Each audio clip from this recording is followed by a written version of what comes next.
Bienvenue sur Africa 24 dans cette nouvelle édition du QG News. Voici les titres de l'actualité. La Côte d'Ivoire resserre ses liens avec l'Afrique du Sud à l'occasion de la tournée en Afrique de l'Ouest du président sud-africain Cyril Ramaphosa. 9 accords de coopération bilatérale ont été signés ce jeudi 2 décembre dans le but d'accroître les échanges commerciaux entre les deux pays. Mise en place d'une campagne de vaccination contre la typhoïde au Zimbabwe. Depuis novembre dernier, les autorités multiplient les initiatives pour immuniser les populations et notamment les enfants contre cette infection mortelle qui se propage dans le pays depuis 2017. Et la 13e édition du Festival de mode panafricain FIMA se tient du 1er au 5 décembre, l'occasion de découvrir de nouveaux talents africains grâce à la rubrique du Festivalier du jour proposée par Africa 24. Mais tout d'abord, la Gambie sera confrontée à un scrutin test démocratique ce samedi 4 décembre. Plus de 960 000 électeurs sont appelés aux urnes pour élire leur nouveau président. La campagne électorale s'est achevée ce jeudi pour les 6 candidats en lice dans cette course à la présidentielle. Notons que ce scrutin à un tour s'annonce très disputé, notamment entre le président sortant Adama Barrow, qui a mis fin à la présidence de 22 ans de Yahya Jammeh, et son principal concurrent Ousseynou Darbo, figure de l'opposition à l'ancien régime. Également dans l'actualité, la situation en Éthiopie préoccupe la communauté internationale. L'ONU et l'Union africaine appellent à un cessez-le-feu urgent et à garantir un accès humanitaire sécurisé et sans entrave aux civils. Les deux instances appellent également à protéger les droits humains et invitent les parties prenantes au conflit à mettre en place un dialogue national global pour maintenir la paix dans le pays. Rappelons que depuis le 4 novembre 2020, l'Éthiopie est le théâtre de violents affrontements entre l'armée fédérale éthiopienne et le Front de libération du peuple du Tigré. L'augmentation des échanges commerciaux intra-africains se concrétise grâce à la ZLECAf, zone de libre-échange continentale, entrée en vigueur en janvier 2021. La Côte d'Ivoire et l'Afrique du Sud ont signé le 2 décembre 9 accords de coopération bilatérale. C'était en marge d'une visite du président sud-africain Cyril Ramaphosa à Abidjan. Il faut savoir que le volume des échanges commerciaux entre le pays s'établit à 500 millions de dollars. Le point avec Ange Noménio. La zone de libre-échange continentale prend de plus en plus forme sur le continent africain. La Côte d'Ivoire et l'Afrique du Sud ont signé ce jeudi 2 décembre 2021 9 accords de coopération pour booster des secteurs tels que l'énergie, l'infrastructure ou encore l'agroalimentaire. Des accords qui devraient donner une bouffée d'air à ces deux pays et surtout à l'Afrique du Sud qui fait face actuellement à un certain nombre de restrictions compte tenu de la découverte du variant Omicron de Covid-19 sur son territoire. Des restrictions que le président sud-africain a d'ailleurs condamnées. Ce dernier va continuer sa visite de travail en terre ivoirienne jusqu'à ce vendredi 3 décembre 2021 avant de poursuivre sa tournée en Afrique de l'Ouest. En Tunisie, l'activité touristique reprend lentement. L'assouplissement des restrictions sanitaires liées à la pandémie de Covid-19 a permis une augmentation de 6% des recettes touristiques en 11 mois, avec une hausse du nombre de touristes entrants de 14,5% selon le ministère tunisien du tourisme. Mais cette embellie pourrait connaître un ralentissement, comme nous l'explique Joël Ballot.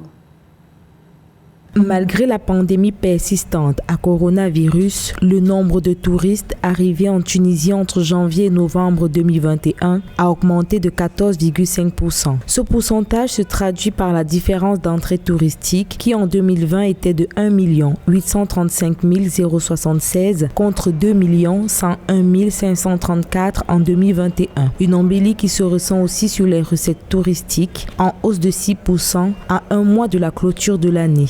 Les principales sources de tourisme tunisiennes sont aujourd'hui sous l'effet du Covid-19. Donc il est clair que si cette vague continue et que on n'atteint pas un pic assez tôt, cela va impacter négativement le tourisme tunisien parce que les Tunisiens vont devoir mettre en place des systèmes de restriction pour pouvoir se prémunir de personnes qui sont atteintes et qui auraient passé à travers les mailles du filet sanitaire installé en Europe. Cette embellie du secteur touristique a donné l'occasion au ministère tunisien du tourisme d'annoncer l'organisation d'un congrès sur le retour du marché français et l'accueil d'une délégation des grandes agences de voyage allemandes. Objectif, relancer l'activité touristique et retrouver le rythme d'avant la pandémie. Si ce n'est pas un variant qui est agressif et que effectivement la pandémie se poursuit dans la zone européenne, la Tunisie pourrait chercher à développer son offre vers d'autres sources. Ça peut se développer vers l'Afrique, vers le continent américain, ne pas garder l'Europe comme source principale touristique de son marché. Mais il est clair que si le variant Omicron devient un variant agressif, là c'est la terre entière qui est menacée. À titre de rappel, l'apparition du variant Omicron impose un travail supplémentaire et un respect total des protocoles sanitaires et des mesures barrières. Une situation qui risque de ralentir le déploiement au niveau du secteur touristique tunisien. Le Zimbabwe était en 2019 le premier pays d'Afrique à bénéficier de la vaccination de masse contre la typhoïde. Et depuis novembre 2021, les autorités ont décidé de renouveler cette opération pour protéger la population et notamment les enfants contre cette infection mortelle qui se propage habituellement par l'eau ou par les aliments contaminés. Un sujet de Marie-Raphaël Antolo.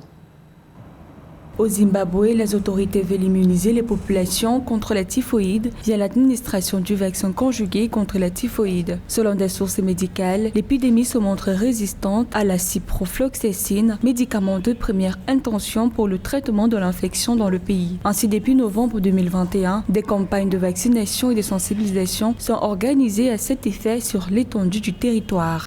La recommandation donc de l'introduction du vaccin conjugué de typhoïde, selon l'OMS, devrait être pour les pays où la charge de morbidité due à fièvre typhoïde est la plus élevée ou la charge de morbidité due aux souches résistantes aux antimicrobiens est aussi très élevée.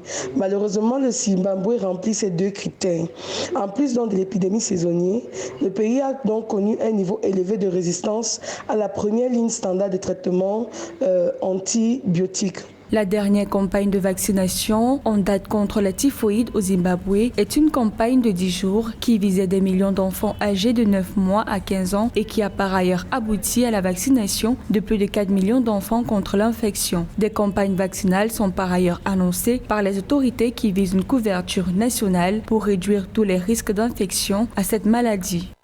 N'oublions pas que la fièvre typhoïde se retrouve dans les zones à haut risque et ces zones ont sérieusement un problème d'assainissement, de propreté, de bonne hygiène et surtout un approvisionnement en eau potable. En complément à la mesure déjà en vigueur, le Zimbabwe élabore également une feuille de route pour éliminer le choléra sur son territoire d'ici 2028. Cette feuille de route va ainsi se consacrer au renforcement des infrastructures pour assurer une couverture adéquate en eau et en assainissement selon les autorités médicales du pays.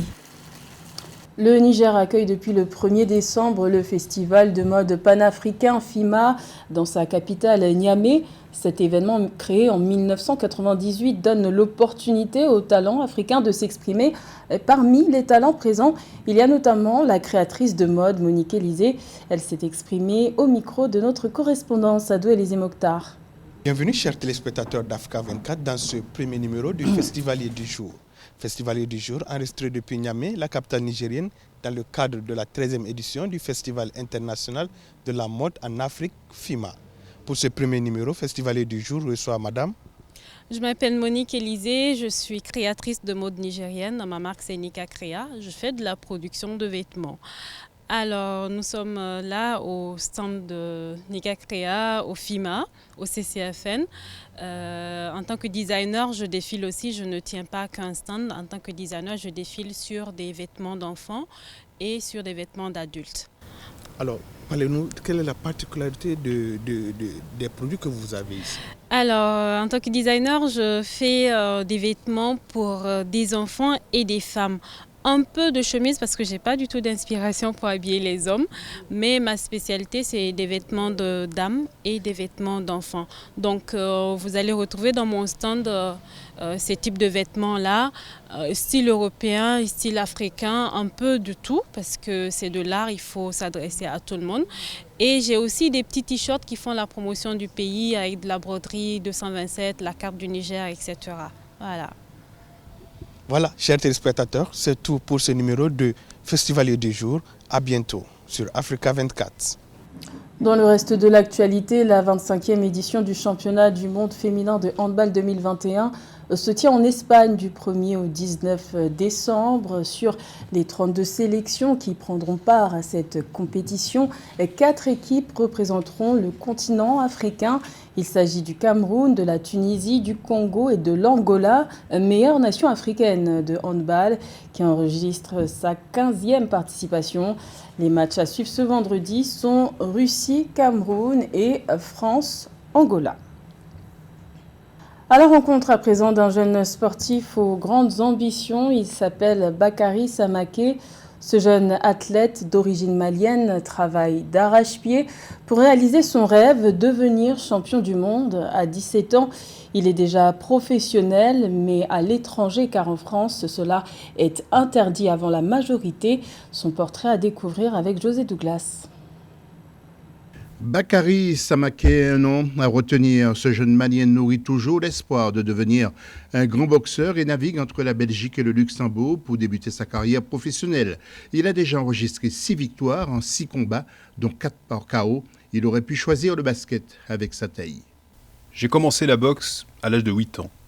Avant la boxe, j'ai pratiqué le football et le basket. La boxe m'a permis de m'épanouir et avoir plus confiance en moi. J'ai aussi une 50aine de combats éducatifs et j'ai été champion de France minime et cadet. Il est passé très jeune chez les professionnels, une exception pour son âge, dans la catégorie des super welter et chez les moins de 69 kilos. Son dernier combat remonte au 13 novembre au Luxembourg où il a battu le Hongrois Georgi Mizei, KO au 2e round. Un autre combat est programmé le 18 décembre 2021 à Deauville contre le Français Youssine Moulaï. Je suis passé pro rapidement car depuis tout petit, j'ai une boxe plus posée, plus mature. Mon père m'a toujours entraîné d'une certaine manière et un jour il est venu me voir, j'avais 17 ans, et m'a demandé si j'étais prêt pour de grands combats. Je lui ai dit oui. Il n'a pas connu la case amateur, ni participé aux derniers Jeux Olympiques comme certains boxeurs amateurs, et notamment Brahim Asloum au JO de Sydney en 2000 et Tony Yoka au JO de Rio en 2016. Il était aussi mineur au moment de ses débuts en professionnel et c'était le 5 juin 2021. Son papa est aussi son entraîneur et a déclaré qu'il ne veut pas brûler des étapes. Bakary Samaké s'est forgé un physique à la hauteur des exigences du sport de très haut niveau et a ajusté son style de boxe pour devenir professionnel. Il compte plusieurs mois de travail intensif et de sacrifice à travailler sa vitesse d'exécution et d'explosivité. Après ses 6 combats et 6 victoires, le jeune Bakary Samaké compte inscrire son nom dans le palmarès et l'histoire de la boxe. C'était le journal de la rédaction. Merci de l'avoir suivi. L'information continue sur Africa 24.